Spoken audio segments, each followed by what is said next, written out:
রাজনীতির পুরোধা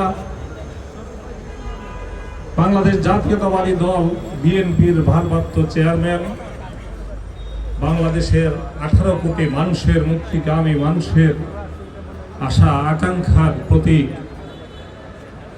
জনাব তারেক রহমান, সামনে উপবিষ্ট আছেন বাংলাদেশ জামায়াতে ইসলামীর সংগ্রামী সেক্রেটারি জেনারেল, যিনি নিজেও এক সময় সাংবাদিকতা করতেন, অধ্যাপক গোলাম পরোয়ার আছেন, জাতীয় পর্যায়ের রাজনৈতিক নেতৃবৃন্দ, পেশাজীবী নেতৃবৃন্দ, আমার সাংবাদিক বন্ধুরা।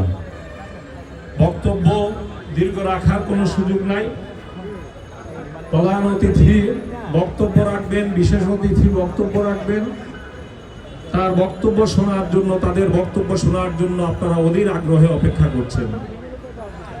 আজকে এই মুক্ত স্বাধীন পরিবেশে আমরা জাতীয় প্রেস ক্লাবের, যেটিকে গণতন্ত্র স্কোয়ার বলে আমরা জানি, সাংবাদিকদের দ্বিতীয় গৃহ বলে আমরা জানি, সেখানে আজকে এভাবে একটি আয়োজন করার জন্য, আয়োজন করতে পারার জন্য মহান আল্লাহ তাআলার কাছে শুকরিয়া আদায় করছি। আপনারা বিভিন্ন জনের বক্তব্যে শুনেছেন, গত 15টি বছর এখানে আমরা স্বাধীনভাবে একটি অনুষ্ঠানের পর্যন্ত আয়োজন করতে পারিনি।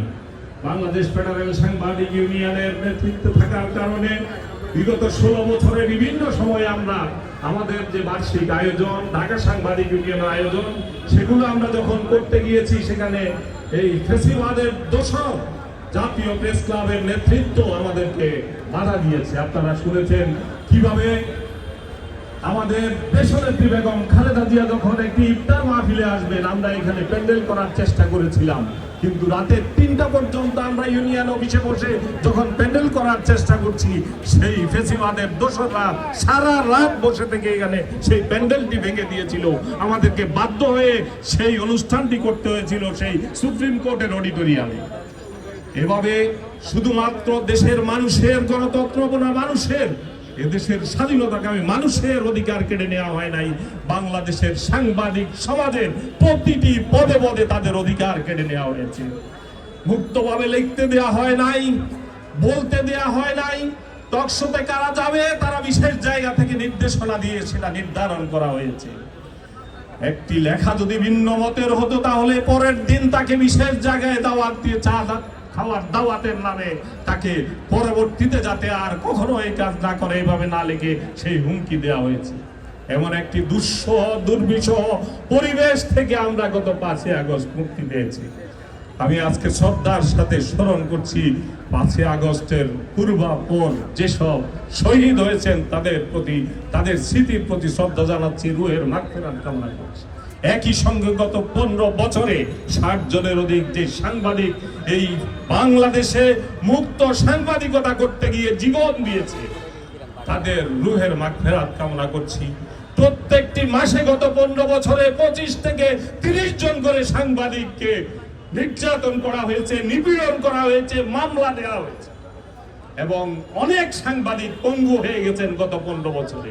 আজকের প্রধান অতিথি জানেন, তিনি অনেককে নানানভাবে সহায়তা দিয়েছেন, সহযোগিতা করেছেন। বিগত এই আমাদের চূড়ান্ত আন্দোলনে, গণ অভ্যুত্থানে অনেকে বলে থাকেন 5 জন সাংবাদিক শহীদ হয়েছেন, আসলে এই সংখ্যাটি 6 জন। আমরা কল্যাণ ট্রাস্ট থেকে কাজ করতে গিয়ে দেখেছি যে হবিগঞ্জে একজন সাংবাদিক নিহত হয়েছেন, শহীদ হয়েছেন, তার নামটি এখান থেকে বাদ পড়েছে। 6 জন সাংবাদিক শহীদ হয়েছেন, 350 সাংবাদিক এই গণ অভ্যুত্থানের সাংবাদিকতা করতে গিয়ে, পেশাগত দায়িত্ব পালন করতে গিয়ে তারা হামলার শিকার হয়েছেন। আমরা তাদের প্রতিও সহানুভূতি জানাচ্ছি, যারা আজকে চিকিৎসা নিচ্ছেন, তারা অনেকে পঙ্গুত্ব বরণ করেছেন, অনেকে দুঃখে দুঃখে মরছেন, অনেকে তাদের সংসার বিপন্ন হওয়ার অবস্থা রয়েছে। বন্ধুরা, আজকে এই ঢাকা সাংবাদিক ইউনিয়নের এই আয়োজনে যিনি প্রধান অতিথি হিসেবে এসেছেন, এই পরিবার, এই জিয়া পরিবার বাংলাদেশের স্বাধীন হওয়ার পর থেকে আওয়ামী ফ্যাসিস্ট দল যতবার সাংবাদিকতাকে শৃঙ্খলিত করতে চেয়েছে, যতবার সংবাদপত্র বন্ধ করেছে, ততবার এই দলের যারা দায়িত্বে ছিলেন শহীদ রাষ্ট্রপতি জিয়াউর রহমান, বেগম খালেদা জিয়া সাংবাদিকতাকে শৃঙ্খল মুক্ত করেছেন, সংবাদপত্রকে শৃঙ্খল মুক্ত করেছেন।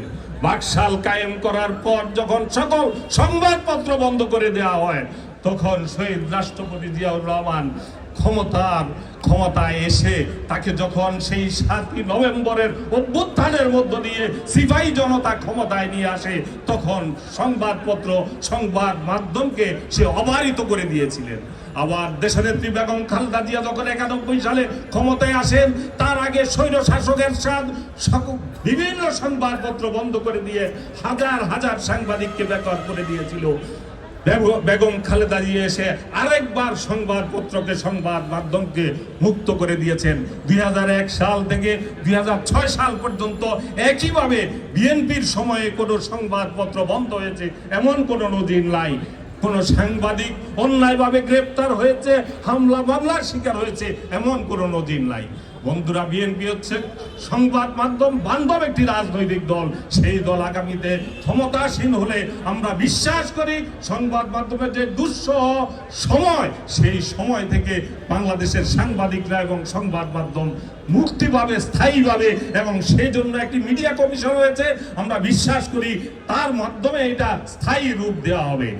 তারা আছে সময়ের, আর কথা না বাড়িয়ে শুধু এটুকু বলতে চাই, আমার শেষ কথা হচ্ছে বিএনপি এবং জামাতে ইসলামী আগামী দিনের ক্ষমতার প্রতিদ্বন্দ্বী রাজনৈতিক দল হিসেবে দৃশ্যমান।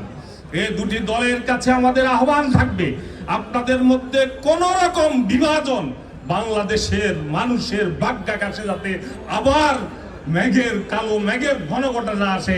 আপনাদের মধ্যকার ঐক্য আন্দোলনে যেমন ইস্পাত কঠিন ঐক্য ছিল, আপনাদের শেষ দিন পর্যন্ত ফেসিবাদ যাতে ফিরে আসতে না পারে, আপনাদের মধ্যে ঐক্য থাকলেই বাংলাদেশের স্বাধীনতাকামী মুক্তিকামী সাংবাদিক সমাজ স্বস্তি পাবে। আপনাদের কাছে এই প্রত্যাশা রেখে আমি আমার বক্তব্য শেষ করছি। আপনাদের